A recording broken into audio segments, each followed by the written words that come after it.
Pessoal, eu estou muito animada porque esta é a aula 1 do nosso curso completo de Neuropsicologia Forense. E a nossa missão de hoje é fazer um mergulho histórico. Vamos voltar bastante no tempo hoje. Vamos sim. Queremos entender como a humanidade saiu daquela ideia do Antigo Egito de que o coração era o chefe de tudo, até chegar ao ponto de usar o funcionamento de redes neurais supercomplexas dentro de um tribunal moderno. Sabe, quando pensamos em investigar um crime hoje em dia, rola sempre aquela expectativa de uma precisão absoluta, quase cirúrgica. Ah, com certeza, a gente vê isso muito em filmes, né? Exato. Alguém vai lá, comete um delito, e aí a perícia já chega analisando as provas físicas, cruza os dados genéticos, faz a balística toda, e no fim eles apontam com uma clareza absurda, dizendo que foi exatamente assim que aconteceu. Pois é, a materialidade do fato tá ali, totalmente visível e palpável para todo mundo ver. Mas aí, quando damos um passo para dentro do universo da mente humana, e tentamos entender o porquê de alguém agir de determinada forma, de repente essa matemática exata parece que desaparece, sabe? Completamente. O sistema judicial, na verdade, ele opera muito com essa premissa de que o comportamento humano precisa ser categorizado de uma forma visível. E binária também. Tipo preto no branco. Culpado ou inocente. Apto ou inapto. É uma necessidade estrutural da lei ter essas respostas bem claras, respostas que não deixem muita margem para dúvidas. Mas o terreno da mente vira um grande mistério, né? E descobrir como a justiça passou a usar a ciência do cérebro para julgar as atitudes das pessoas é uma jornada fascinante. E bom, é exatamente isso que vamos explorar na nossa imersão de hoje aqui no canal Psi em Áudio. Uma imersão muito necessária, diga-se de passagem. Com certeza. Para compreender a neuropsicologia forense contemporânea, sabe, entender como ela traduz o comportamento humano para juízes e advogados, esse olhar para o passado é fundamental. Porque não foi do dia para a noite, né? De jeito nenhum. A ciência precisou mapear a mecânica dessa relação entre o cérebro físico e o comportamento invisível. E, bom, isso aconteceu através de séculos de embates teóricos e descobertas clínicas que são, assim, surpreendentes. Mas antes de darmos esse primeiro passo na história, eu preciso anunciar com muita empolgação uma novidade maravilhosa para quem acompanha o nosso canal. Ah, essa novidade é sensacional, pode contar. Agora o canal Psi em Áudio tem um clube exclusivo, o Clube Psi. Isso mesmo, finalmente saiu do papel. Cursos completos. São cursos exclusivos, né? Totalmente exclusivos, direto na área de membros aqui do canal no YouTube. É só clicar no botão que diz Seja Membro para ter acesso a tudo isso. Vale muito a pena conferir o material que preparamos lá. Demais. É por um valor muito acessível, gente, mas com um nível altíssimo de conteúdos, preparados com um cuidado enorme. Então não deixem de clicar em Seja Membro, tá bom? Bom, retornando ao nosso ponto de partida histórico, a investigação sobre onde reside a mente humana começa, na verdade, muito antes do que os registros modernos sugerem. Começa lá com os antigos egípcios, certo? Beleza, vamos desvendar isso, porque eu sempre fico curiosa com essa parte. Exato. E a dinâmica inicial do pensamento deles nos revela muito sobre como o ser humano tenta explicar o próprio corpo. Mas vem cá, como eles começaram a investigar isso em primeiro lugar? Porque, imagina só, a antiguidade não existia nenhum tipo de tecnologia de imagem. Zero tecnologia. Não tinha ressonância magnética, não tinha raio-x, não tinha nada. Como eles sequer conseguiram formular uma teoria? Então, a teoria dominante deles baseava-se na observação mais visceral possível.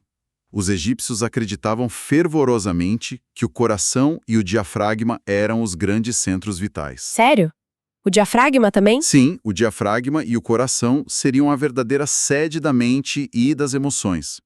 E parando para pensar, a lógica por trás disso é até compreensível, sabe? Como assim? Pensa comigo. Quando a gente sente muito medo, raiva ou até paixão, o que acontece fisicamente? O coração acelera na hora. E a respiração muda também, fica ofegante. Exatamente. O coração bate forte, a respiração no diafragma muda completamente. Enquanto isso, o cérebro, fisicamente falando, não demonstra nenhum movimento que a gente consiga sentir. Caramba, faz muito sentido ver por esse lado. Para eles, a máquina que estava se mexendo era que estava trabalhando. Perfeito. No entanto, e aqui entra a contradição interessante, os registros médicos que eles deixaram traziam menções bem claras a alterações de comportamento. Alterações físicas e mentais. Isso. Eles notavam essas alterações em pessoas que sofriam lesões graves no crânio, ou seja, batiam a cabeça e o comportamento mudava. Nossa, então já havia uma evidência empírica rolando solta ali na cara deles. Eles viam o trauma na cabeça, viam que a pessoa perdia o movimento de um braço, ou mudava o jeito de falar, mas a teoria oficial... Continuava dizendo que o coração era o grande processador central. Que loucura! A prática mostrava uma coisa totalmente diferente, e a crença ditava a outra. E essa dualidade, essa confusão, demorou séculos para ser dissipada. A humanidade precisou avançar bastante, lá para o século XVIII, para que o debate sobre a relação mente-cérebro ganhasse contornos mais estruturados. Demorou bastante, né? E quem foi que começou a estruturar isso melhor? Em 1777, um estudioso chamado David Hartley traz uma proposição mais mecânica para o sistema nervoso. Ah, o Hartley. E o que ele propôs? Ele aponta a substância branca do cérebro e do cerebelo como a base anatômica da sensação e do movimento. Ele sugeriu que vibrações físicas nessa região é que geravam as nossas capacidades. Entendi. Isso já começa a desenhar o que mais pra frente explodiria como aquela grande guerra das ideias na ciência, não é? Exato. A grande guerra científica do cérebro. Essa guerra do século XIX é basicamente sobre como o cérebro divide o trabalho dele, certo? Aquele famoso debate entre as concepções localizacionistas e as holistas. Isso mesmo. Foi um choque de paradigmas literal na época. De um lado, nós tínhamos Franz Joseph Gall, com a frenologia, defendendo um localizacionismo estrito. O Gall era bem radical nessa divisão, né? Muito. A lógica dele era que o cérebro possuía 27 faculdades humanas específicas. E cada uma dessas faculdades habitava uma área exata, bem demarcada e independente lá no cérebro. Tentar visualizar isso ajuda bastante quem está estudando. Seria como olhar para o cérebro como se fosse um mapa mundi com fronteiras muito rígidas. Uma boa analogia. Tipo, o país da memória fica de um lado, o país da agressividade fica do outro, e um país não interfere no trabalho do outro. Cada um faz a sua única coisa e pronto. Bem por aí. Mas do outro lado desse debate, na década de 1820, surge o Floorens. E o que o Floorens achava disso tudo? Ele faz vários experimentos removendo partes do cérebro de animais. E ele observa que, independentemente de onde era a lesão que ele causava, as funções globais do animal caíam como um todo. Nossa, então se ele tirasse um pedaço da frente ou de trás, o resultado era um declínio geral. Exatamente.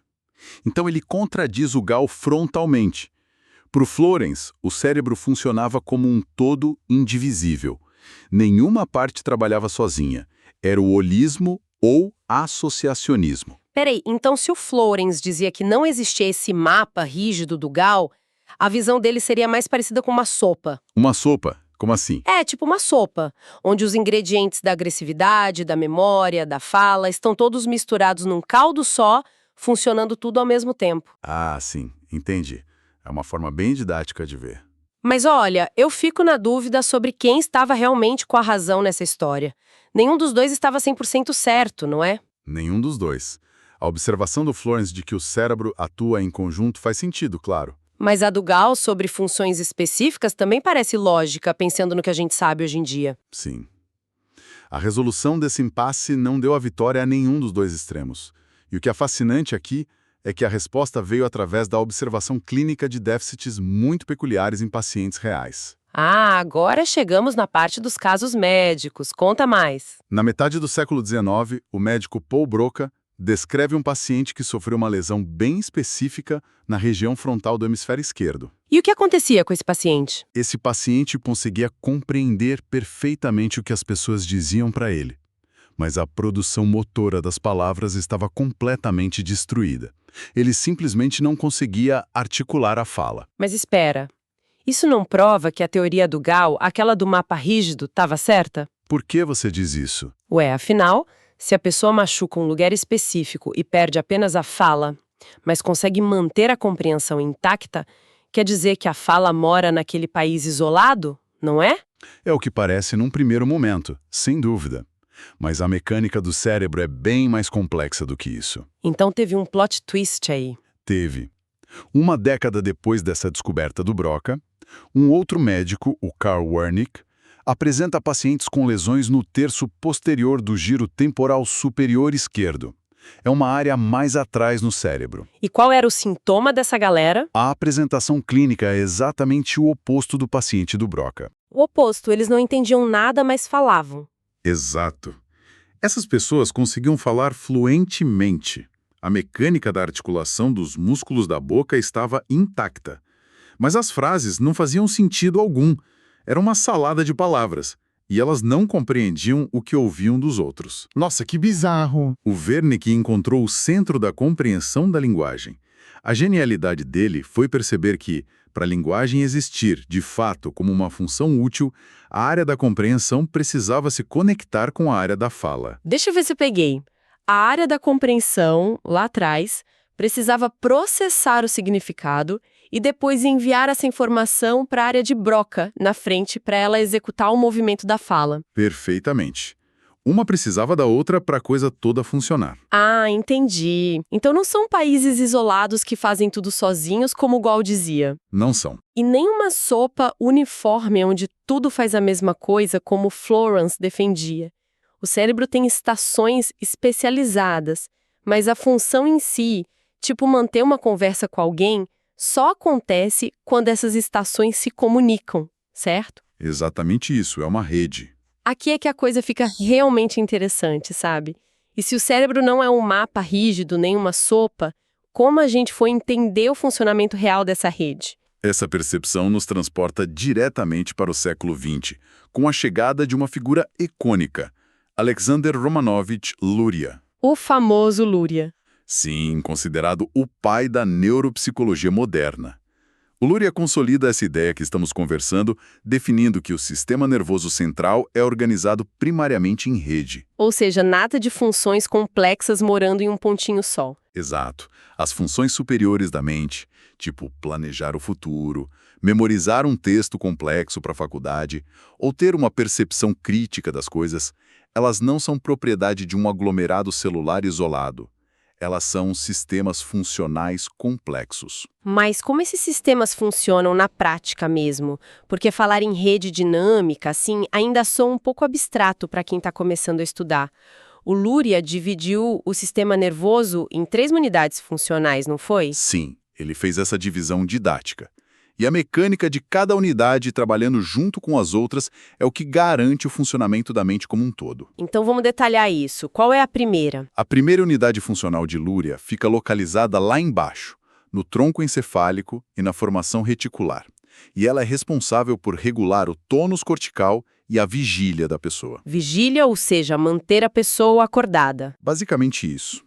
O papel mecânico dela é filtrar os estímulos e manter o córtex cerebral acordado, alerta e pronto para trabalhar. Sem ela, o indivíduo entra em coma. Caramba. Pensando em uma analogia mais orgânica, assim, ou algo do dia a dia de quem estuda, que faça sentido para tentar visualizar toda essa engrenagem. Vamos lá, qual seria a sua analogia? Eu diria que a unidade 1 é tipo a bateria do seu notebook, garantindo que ele ligue e fique com a tela acesa. Se não tem bateria, a máquina nem dá sinal de vida. Excelente. Uma representação muito precisa e atual da primeira unidade. E dando continuidade ao seu notebook, a segunda unidade funcional de Luria seria o quê? Me diz você onde ela fica primeiro. Anatomicamente, ela se compõe dos lobos parietal, occipital e temporal. Fica nas partes mais posteriores do cérebro. O mecanismo dela é puramente de recepção, processamento e armazenamento de informações. Certo, receber e guardar. Isso, ela pega os estímulos visuais, auditivos e táteis que chegam do ambiente, decodifica essa imensidão de dados todos os segundos e guarda a informação. Ah, então usando a analogia, a unidade 2 seria o HD e o processador do notebook, guardando os PDFs das aulas, as planilhas, organizando os dados brutos.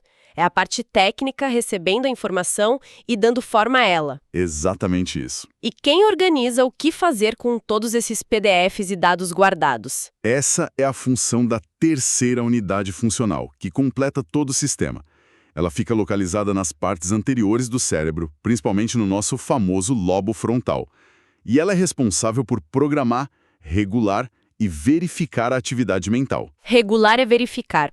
Como um chefe. Sim, o mecanismo da terceira unidade é projetar intenções e monitorar o próprio comportamento. Ela avalia se a ação que você executou atingiu o objetivo que você queria, ou se precisa ser corrigida no meio do caminho. Nossa, é você mesmo, CEO da sua própria mente, decidindo qual texto ler e prestando atenção na matéria. O verdadeiro CEO que toma as rédeas do comportamento, julgando e executando as ações. Então, recapitulando a analogia para o pessoal não esquecer. A unidade 1 é a energia que liga a máquina, a unidade 2 guarda e processa os arquivos, e a unidade 3 é quem dita o que fazer com tudo isso. E o ponto crucial da teoria de Luria que não podemos esquecer é que nenhum comportamento humano complexo emerge da ação isolada de uma dessas unidades. Precisam trabalhar juntas, né? Sempre. O funcionamento adequado depende intrinsecamente da interação contínua entre as três. O CEO não trabalha sem os relatórios do HD e o HD não liga sem energia da bateria. Muito bom. Pessoal, fazendo uma pausa super rápida aqui, bem no meio do nosso áudio, para um recadinho e um pedido acolhedor para quem está com a gente nessa jornada. É um pedido importante, viu? Sim. Se essa forma como estamos desvendando esses mecanismos complexos, com essas analogias, está sendo útil para os estudos de vocês, não esqueçam de curtir o conteúdo aqui no canal. Isso ajuda demais o canal a crescer. Ajuda muito. E olha, compartilhar o link lá naqueles grupos de WhatsApp de estudantes de psicologia ou com a turma da faculdade ajuda imensamente a levar esse conhecimento para mais pessoas que estão nessa jornada acadêmica. E tem material extra também, né? Tem sim. Se alguém quiser se aprofundar de verdade nesses conhecimentos, tem sugestões de bibliografias excelentes que deixamos prontinhas na descrição do vídeo. Dê uma olhada lá depois. Bom, voltando ao conteúdo, o domínio de como essas redes neurais operam é o que nos permite avançar para a interseção mais complexa do nosso curso hoje. Que é juntar a ciência com as leis, certo? Exato. Se conectarmos isso com o panorama geral, agora que compreendemos a mecânica do comportamento gerado pelo cérebro, em rede, precisamos entender como essa ciência saiu dos consultórios clínicos e deu um salto para ser aplicada no sistema de justiça. Esse é o momento em que a coisa fica séria e entra no tribunal. Inclusive, a etimologia da palavra forense ajuda a ilustrar muito bem essa transição histórica, não é? Ajuda bastante a contextualizar, sim. A origem da palavra forense vem do latim forum. E o que era o fórum? Era a praça principal, aquele espaço público central nas cidades do Império Romano. Onde rolava tudo, né? Tudo. Era lá que ocorriam os debates, a formulação das leis, os grandes julgamentos públicos da época. Entendi. Então, referir-se a algo como forense indica que é o conhecimento aplicado para esclarecer coisas na justiça. Perfeito. É a aplicação de conhecimentos científicos para debater questões dentro dessa arena legal e jurídica. Mas imagino que a justiça não passou a olhar para a psicologia e falar: venham nos ajudar da noite para o dia. Houve um processo para que a lei aceitasse isso, né?